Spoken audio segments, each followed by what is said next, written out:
Bordel, ça s'arrêtera quand? Quoi donc? La mission? Tout ça...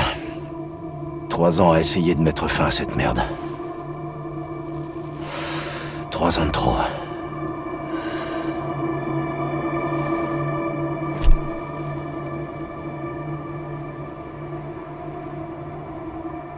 On l'aura, capitaine. L'escouade est prête.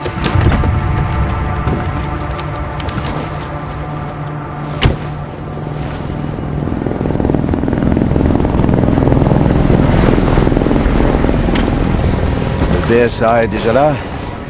Ils ont pas perdu de temps. On change nos plans? Non, on fait ce qu'on a dit. C'est la mission.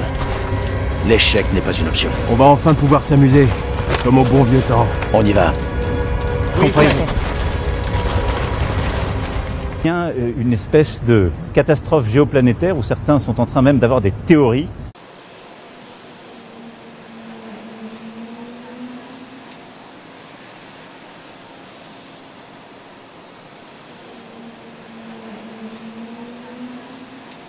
Passer leur journée à expliquer sur toutes ces vidéos des interprétations, je vous le dis. Si vous faites l'agenda international du président de la République française, de Kiev à Tirana jusqu'à Hanoï, il y a des gens qui ont regardé des vidéos et qui pensent que j'ai partagé un sac de cocaïne, que j'ai fait un mano à mano avec un président turc et que là maintenant je suis en train d'avoir une scène de ménage avec ma femme. Rien de tout ça n'est vrai, pourtant ces 3 vidéos sont vraies. Pourtant ces 3 vidéos sont vraies. Ça suffit. Tiens, tu vas voir. Tu vas voir. Dis donc, ton article, il était faux, hein? Mais c'est exact, il était faux. Tu prétends qu'il était faux maintenant que tout le monde croit qu'il était vrai. Ben, c'est pourtant vrai. Mais qu'est-ce qui est vrai que tout le monde croit qu'il était vrai? Mais non, c'est pourtant vrai qu'il était faux. C'est pourtant vrai qu'il était faux. Oui, enfin bon, alors admettons ce mensonge. Est-ce que vous êtes en mission? Oui. C'est comme ça que je le vis. Je ne suis pas en train de faire une carrière. J'ai d'ailleurs jamais cherché vraiment à faire une carrière dans ma vie. J'ai poursuivi des objectifs, j'ai cherché à comprendre, à apprendre, à réussir des choses, à mener des combats. Je crois jamais avoir eu le sentiment que je faisais une carrière. Et depuis que je suis rentré dans le champ politique, je vis ça comme une mission. Il y a une dimension de spiritualité? Il y en a une. Et en tout cas, la conviction qu'il existe une transcendance, oui. Quelque chose qui dépasse, qui vous dépasse, qui vous a précédé et qui restera. Si tu avais menti! Mais justement, parce que j'avais menti. Tu mens! Il ment! Est-ce que vous m'avez accusé de mentir quand je disais que j'avais menti ou d'avoir menti quand je disais... Oh non, tais-toi! Non, écoute. C'est la première fois qu'un président de la République vous visite, répondant à votre invitation. Et je vous en remercie très chaleureusement, de même que pour les mots que vous venez de prononcer. Cela d'abord parce que le dialogue entre la République et la franc-maçonnerie est une conversation, si je puis dire, polie par des siècles de combat. Par la communion de pensée et par une connivence qui n'a rien d'un complot. Les francs-maçons, dont la naissance est contemporaine de l'émergence de l'esprit des Lumières, en sont les enfants tout naturels. Qui contrôle la politique, qui combat le système métrique, c'est nous. Qui sait où se trouve l'Atlantide, Qui cache des humanoïdes? c'est nous. Et avec eux, avec vous, a émergé cette idée républicaine sur laquelle je vais revenir. Et vous rappeliez d'ailleurs cette antériorité du triptyque républicain, au choix même fait ensuite par la Troisième République, bien après, dans vos propres textes. Liberté, égalité, fraternité. Liberté, d'abord celle de l'usage public de la raison pour faire triompher la science, faire avancer le progrès dans la société. Égalité est d'abord celle des droits, qui est universelle, commune au genre humain. Égalité révolutionnaire, proclamée par la Déclaration de 1789. Fraternité, naturellement, et ce beau mot résonne avec un poids particulier, j'en ai conscience dans ce temple. Alors que la franc-maçonnerie était l'atelier de la République en quelque sorte, c'est un fait historique. Je l'ai rappelé devant vos frères et sœurs du Grand Orient au mois de novembre 2023. En effet, tout au long du XIXe siècle, l'idée républicaine a été transmise, protégée, dans des loges quand elle était réprimée, menacée, combattue ou réprimée ailleurs. Elle a survécu parce que se sont levés partout des maîtres et des apprentis pour bâtir l'édifice républicain. Alors je sais que prendre place ici, dans ce décor, dans cette forêt de symboles dont parlait le poète, nourrira quelques commentaires. Vous y êtes habitués, je crois que moi aussi. Mais je sais qu'ici, vous ne confondrez pas les commentaires de l'après avec le verbe du commencement. Ce verbe qui vous a tous conduits à être présents ici, en ce grand temple où se mêle à votre présence visible la présence symbolique de ceux qui vous ont précédés, pour peu que l'on sache élever son regard vers la lumière. Qui se bat pour le nucléaire et qui a fait élire le maire? C'est nous. Qui décide qui sera une star? Qui truque les remises d'Oscar? C'est nous.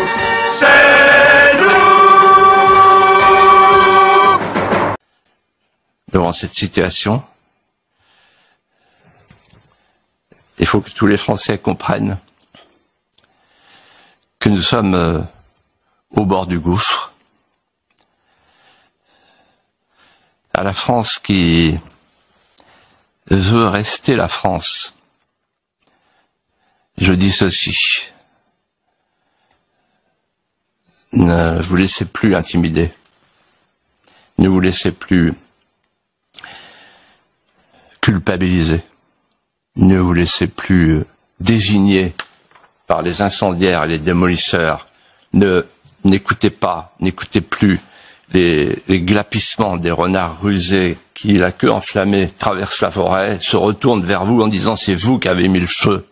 N'écoutez pas, n'écoutez plus le parti de l'étranger qui est à l'œuvre, comme toujours dans les situations d'abaissement du pays, avec sa voix paisible et rassurante. Ce qu'il vous promet, c'est l'engourdissement qui précède la paix de la mort. À la France qui veut rester la France, à la France qui pense que la France, c'est plus que la France du moment, et qu'une nation, c'est une mise en image allégorique des tendresses enfouies. Je dis ceci: soyez, dans les jours qui viennent, la France des consciences dressées, de l'espérance française. On est en juin 40. Levez-vous. Le frère Montesquieu lui-même ne s'amusait-il pas à surnommer le pasteur des Aguilliers, l'un des fondateurs de la franc-maçonnerie, de grand Belzébuth de tous les maçons? Alors parler devant vous et à travers vous,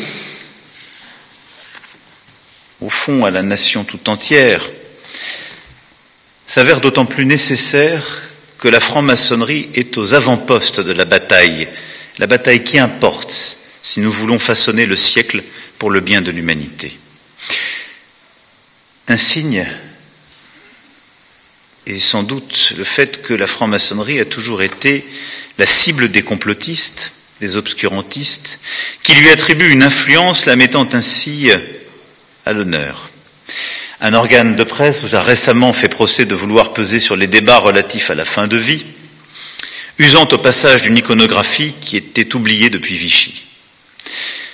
Je vous le dis ici, soyez-en fiers.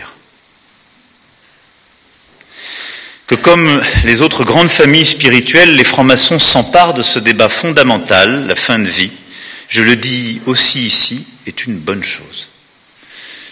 Je n'ai pas prévu sur ce sujet d'être trop long, et vous avez travaillé, je le sais, longuement sur celui-ci. J'ai reçu vos textes, et je veux vous en remercier. Je lis aussi tout ce qui s'écrit ou se dit sur ce sujet. Ce n'est pas là un sujet, c'est un vertige qui touche chacune et chacun d'entre nous. Mais le débat résolument ne peut être réduit à la question de savoir si on est pour la vie ou contre la vie, ou si d'un côté il y aurait un humanisme qui voudrait le traitement et de l'autre l'abandon à la mort simplement. Non, comme vous l'avez bien posé, c'est la question du rapport à la mort aussi, à la souffrance et à la dignité humaine jusqu'à la dernière seconde. Et j'ai peur que parfois dans nos débats, des choses se précipitent qui oublient l'épaisseur et la grande difficulté parfois aussi de simplement penser le moindre mal. Car face à certaines situations, il n'y a plus le bien d'un côté et le mal de l'autre, mais simplement à choisir dans des situations concrètes, dans la solitude de celui qui a à mourir, de sa famille, de son médecin, le chemin singulier qui respecte à chaque instant la dignité de chacun.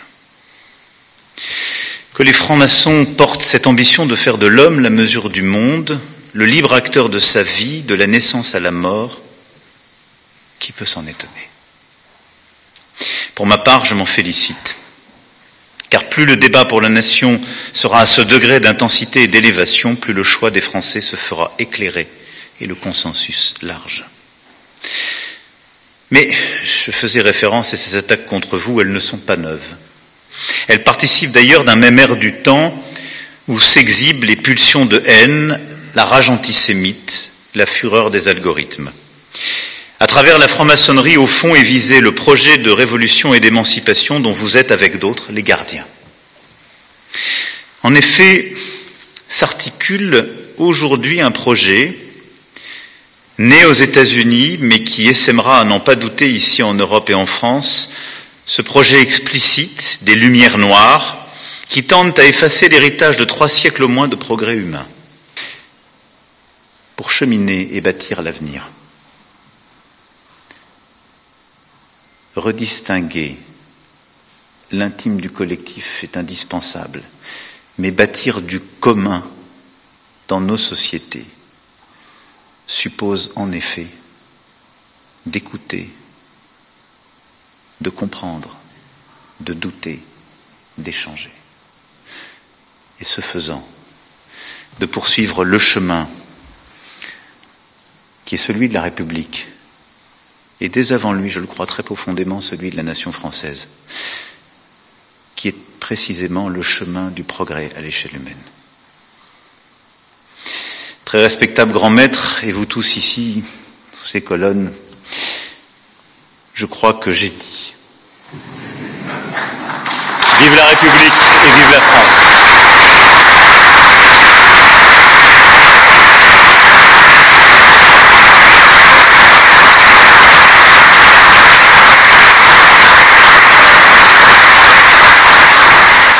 Offre finalement aux hommes et aux femmes un droit nouveau, un droit de pouvoir choisir la finitude de sa vie lorsqu'on se sent condamné.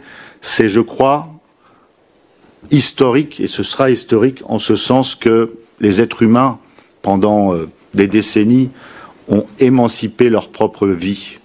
Avec cette loi, vous permettrez aux êtres humains d'émanciper leur propre mort des dogmes religieux. L'attention à l'autre, l'émancipation de l'individu. Pour le dire autrement, la solidarité et la liberté absolue de conscience, concepts centraux et selon nous fondateurs de la branche de la franc-maçonnerie que nous représentons ici, guident notre réflexion entamée depuis de nombreuses décennies autour de l'euthanasie par les loges du Grand Orient de France. En 1978, le sénateur Henri Caillavet était le premier homme politique à faire une proposition de loi. Oui, certains vous reprochent d'organiser par la loi la mort des hommes. Je veux organiser ma propre mort. Mon corps m'appartient, il n'appartient à personne. Henri Caillavet, qui a le plus haut grade dans la hiérarchie maçonnique, est reçu avec les honneurs. Il va tenir une conférence sur le thème « Un législateur franc-maçon dans le siècle ». Influence maçonnique à l'Assemblée nationale, mode d'emploi. Comment un texte élaboré par les loges peut déboucher, aboutir précisément à une loi. À l'aune des principes évidemment de liberté, d'égalité, de fraternité, mais aussi de laïcité et de solidarité, la loi de la République doit évoluer. Elle doit évoluer pour exprimer et traduire démocratiquement la vision quasiment unanime de la société. Depuis déjà fort longtemps, les opinions veulent ce progrès. On sait qu'aujourd'hui, les attentes de la population sont importantes et s'expliquent par la sortie de l'emprise du religieux au niveau des mœurs, de ce qu'on appelle la sécularisation de la société. On voit bien qu'il y a un désir de pouvoir choisir sa fin de vie qui est partagé par la majorité de nos concitoyens. Notre méthode s'appuie sur des symboles et des rituels. En empruntant ce chemin, nous nous sommes amenés à naître, vivre et mourir indifféremment et indéfiniment. Nous sommes confrontés à une réflexion symbolique et philosophique sur la mort.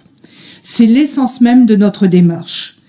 Notre obédience est intéressée depuis plus d'une vingtaine d'années à la condition de la fin de vie. Nous avons d'ailleurs eu l'honneur d'être auditionnés sur ce sujet plusieurs fois et je vous remercie d'avoir voulu, vous aussi, nous entendre. C'est une loi qui nous semblerait être une véritable avancée dans un paysage qui est un paysage de liberté et qui est un paysage laïque, qui est celui qui est défendu par les valeurs de notre République. Est-ce que vous croyez que quelqu'un qui meurt comme aujourd'hui dans la loi Leonetti pendant 3 semaines, un jeune dont on voit qu'il a des convulsions, dont on voit qu'il s'étouffe, etc. Franchement, vous croyez que c'est une fin humaine alors qu'il pourrait mourir en quelques secondes sans souffrance, entouré des siens, en leur ayant dit au revoir? Donc c'est ça qu'il faut changer. Que la vérité est tellement inimaginable qu'ils savent très bien que si je le raconte, personne ne va me croire. Surtout que j'ai passé un an en HP, donc moi... Tu peux me dire pourquoi tu as été interné ? Oui, ça c'était après la mort de Thomas Mansoigne, le journaliste, qui avait enquêté pendant 5 ans sur Jean-Jacques Goldman, qui actuellement est le grand maître national de la Loge française des Illuminati, la LFI.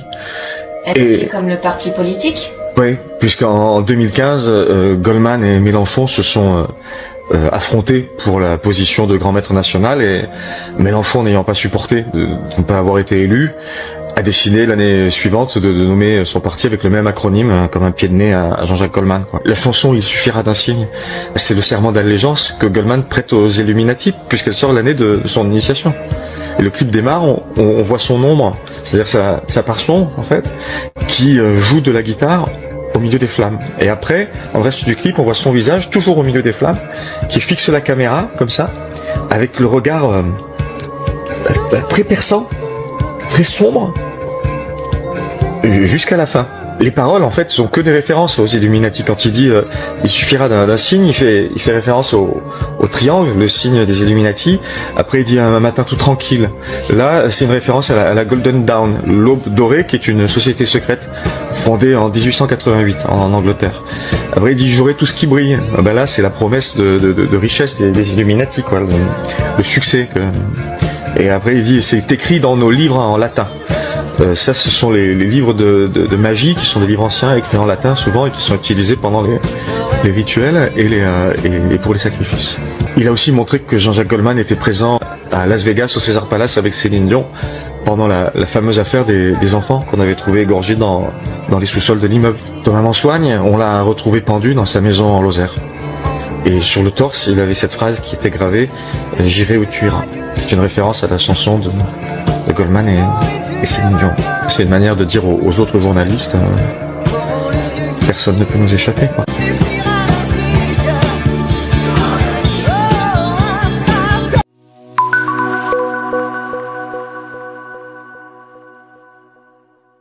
Si les Illuminati me laissent vivre, c'est parce que la vérité est tellement inimaginable qu'ils savent très bien que si je le raconte, personne va me croire.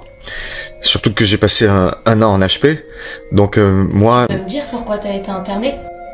Oui, ça c'était après la mort de Thomas Mansoigne, le journaliste, qui avait enquêté pendant 5 ans sur Jean-Jacques Goldman, qui actuellement est le grand maître national de la Loge française des Illuminati, la LFI. Et comme le parti politique? Oui, puisqu'en 2015, Goldman et Mélenchon se sont affrontés pour la position de grand maître national, et Mélenchon, n'ayant pas supporté de ne pas avoir été élu, a décidé l'année suivante de nommer son parti avec le même acronyme, comme un pied de nez à Jean-Jacques Goldman, quoi. La chanson « Il suffira d'un signe », c'est le serment d'allégeance que Goldman prête aux Illuminati, puisqu'elle sort l'année de son initiation. Et le clip démarre, on voit son ombre, c'est-à-dire sa parson, en fait, qui joue de la guitare au milieu des flammes. Et après, dans le reste du clip, on voit son visage, toujours au milieu des flammes, qui fixe la caméra, comme ça, avec le regard très perçant, très sombre, jusqu'à la fin. Les paroles, en fait, sont que des références aux Illuminati. Quand il dit il suffira d'un signe, il fait référence au triangle, le signe des Illuminati. Après, il dit un matin tout tranquille. Là, c'est une référence à la Golden Dawn, l'aube dorée, qui est une société secrète fondée en 1888 en Angleterre. Après, il dit j'aurai tout ce qui brille. Ben là, c'est la promesse de richesse des Illuminati, quoi, le succès. Et après, il dit c'est écrit dans nos livres en latin.